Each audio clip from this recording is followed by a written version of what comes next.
We are rolling. Good morning. Welcome back to the conversation. This is Pointing Out the Obvious. This is our news and politics webcast, our daily take on what's buzzing today. I'm your host, Patrick Russell, and over there is my very opinionated producer, Veronica. Together, we're here to quip and quiver through today's headlines, searching for the real, no matter how deep in the swamp we need to go. Good day to you, Veronica. Morning.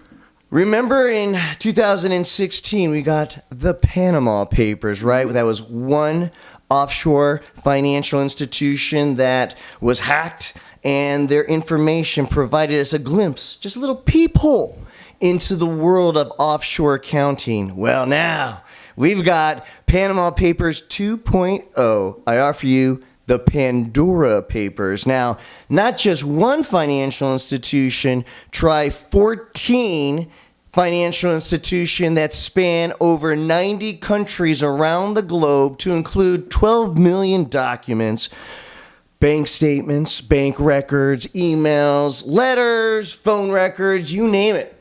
Yeah. They have inarguable proof of what they believe to be a network of $11.1 trillion. That's with Wow. a T, my dear.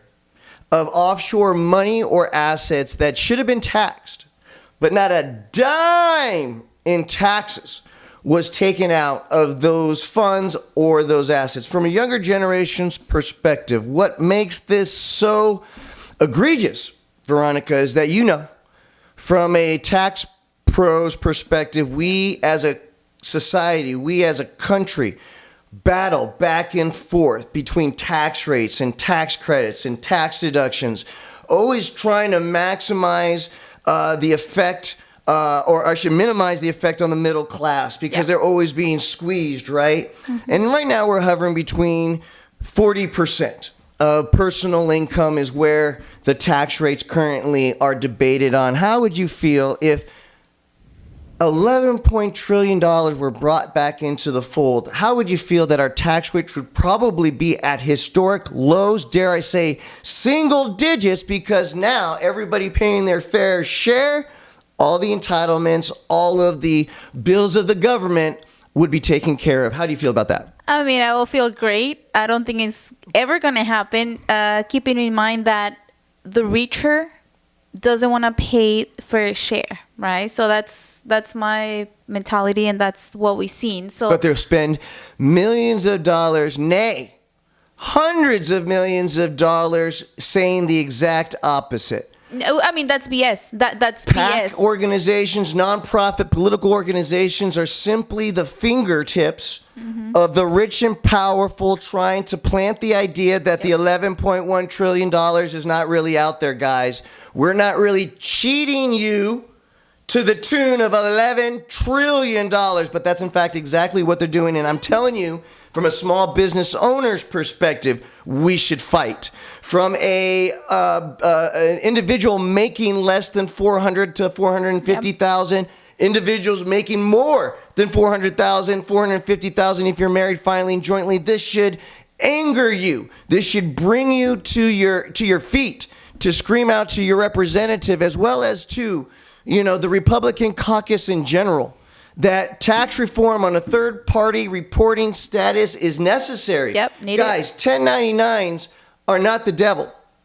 From a tax perspective, on a small business, sole proprietor level, I understand the reporting hardship. Yeah. The burden of receiving 1099s and the burden of sending out the 1099s to the appropriate people. But guys, understand this, that if we were to allow third-party reporting, we would bring that $11 trillion back into the fold.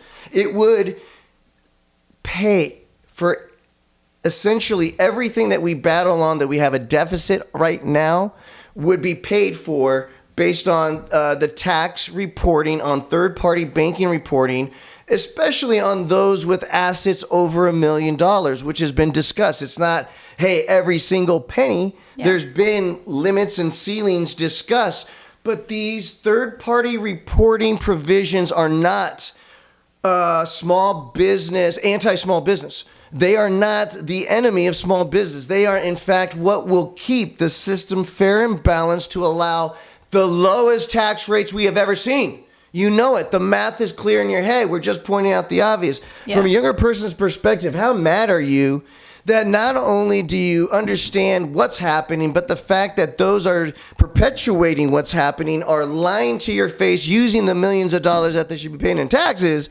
using it to convince the public and to convince lobbyists who then convince lawmakers that what's happening here isn't happening. How do you feel about just getting screwed once again by the 1%? I mean, it makes me angry, but I think we're doing what we can to inform people. Now, once again, as tax specialists, as having our own businesses, we understand how people feel just because we feel it as well with them. Hey, I'm making less than $400,000 and I'm paying like this, taxable income. So if you want to change something, if you want to do something, if you want to be a change, and then this is the time, like Patrick was saying, reach out to your representatives. I mean, do something about it because we all feel it. Final note. Everybody wants to know if there's truly a cabal of the world, right? That dark room where everybody's smoking cigars and talking macroeconomic issues. Well, here's some statistics to keep in mind. Those that were rich and powerful enough and connected enough to do it, about 130 billionaires from around the world, Russia, United States, China mostly, 130. As well as now on a lower level, but the power perspective, 330 politicians.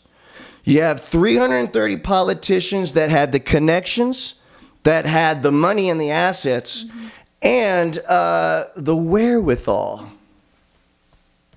the greed in their heart in order to screw the rest of us over and then champion the bozos who try to go out into the public to pretend that this nonsense isn't happening. Well, now you know, guys. Yeah.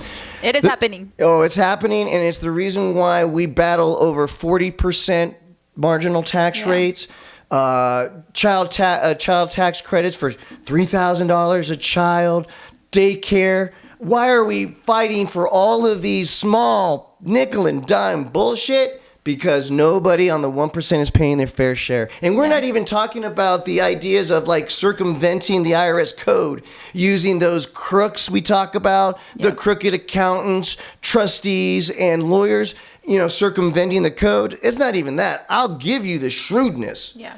It's straight up cheating that's screwing the rest of us. Guys, there's no right answer. There's no wrong answer, but there definitely is your opinion. Please don't just subscribe to the show, even though we will be doing this on a daily basis to try to highlight and spotlight and identify bullshit when we see it. But lend your voice to the show. It'll make it a whole lot more fun. Guys, it doesn't matter if you lean to the right. It doesn't matter if you lean to the left. As long as you're treating the person in front of you kindly, you just made the world a better place. See you tomorrow, guys.